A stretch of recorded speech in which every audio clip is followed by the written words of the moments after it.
So to begin with, we have our floss and it comes in 6 strands. So we want to separate that into the number of strands that we need for our project. So I'm going to actually separate this into 3 strands and 3 strands.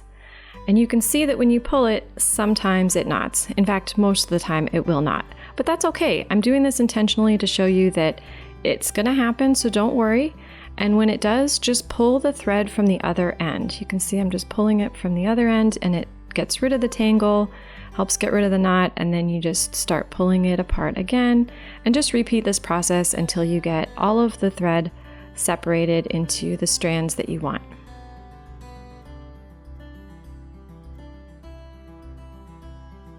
Next, what we want to do is tie a little knot at the end of the thread.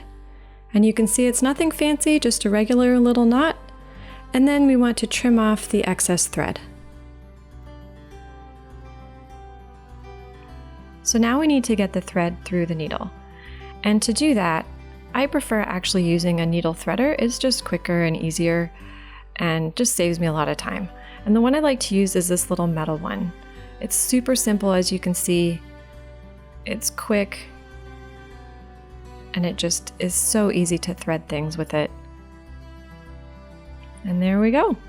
Now we have our thread through the eye of the needle and we're ready to do some embroidery.